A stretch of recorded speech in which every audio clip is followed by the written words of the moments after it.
ശനിയാഴ്ച ആയിക്കഴിഞ്ഞാൽ ഞങ്ങളുടെ ആദ്യത്തെ ഡ്യൂട്ടി എന്ന് പറയുന്നത് ഒരാഴ്ചത്തേക്ക് വീട്ടിലേക്ക് ആവശ്യമുള്ള സാധനങ്ങൾ വാങ്ങാൻ വേണ്ടി സ്റ്റാറിൽ പോവാന്നുള്ളതാണ്.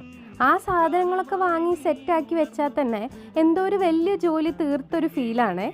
പ്രധാനമായിട്ട് പച്ചക്കറിയും പാലും ചിക്കനൊക്കെ ആയിരിക്കും വാങ്ങാനുണ്ടാവുക.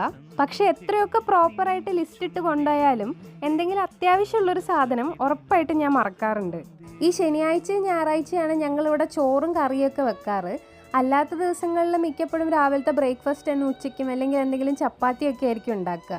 അങ്ങനെ കാര്യമായിട്ടുള്ള അൺപാക്കിങ്ങിൻ്റെയും ക്ലീനിങ്ങിൻ്റെയും ഒക്കെ ഇടയിൽ ഒരു പാട്ടും കൂടി വെച്ച് കഴിഞ്ഞാൽ അത് കുറച്ചും കൂടി ഈസി ആയിട്ട് ചെയ്യാൻ പറ്റുന്നത് പോലെ എനിക്ക് തോന്നാറുണ്ട്.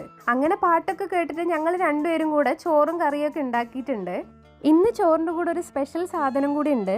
സാധാരണ എനിക്കിഷ്ടമല്ലാത്ത, എൻ്റെ ഹസ്ബൻഡ് വെക്കുമ്പോൾ മാത്രം എനിക്കിഷ്ടമുള്ളൊരു സാധനം, അതാണ് മട്ടൺ റോസ്റ്റ്. മട്ടൺ കഴിക്കാൻ ഒട്ടും ഇഷ്ടമില്ലാത്ത ഒരാളാണ് ഞാൻ. പ്രത്യേകിച്ച് അതിൻ്റെ സ്മെല്ല് എനിക്കെന്തോ ഒട്ടും ഇഷ്ടപ്പെടാറില്ല. പക്ഷേ ഈ മട്ടൺ ഗൗതം വെക്കുന്നതിൻ്റെ ടേസ്റ്റ് കൊണ്ടാണോ അതോ പൂനെയിൽ കിട്ടുന്ന മട്ടൻ്റെ പ്രത്യേകത കൊണ്ടാണോ എന്നറിയില്ല, അങ്ങനെ ഒരു വഴുവഴുത്ത ടേസ്റ്റോ അങ്ങനെ ഒരു സ്മെല്ലോ ഒന്നും തന്നെ ഇല്ല. അതുകൊണ്ട് ഇപ്പം ഞാൻ പൂനെയിൽ നിന്ന് മാത്രം മട്ടൺ കഴിക്കുന്ന ഒരാളായിട്ടുണ്ട്.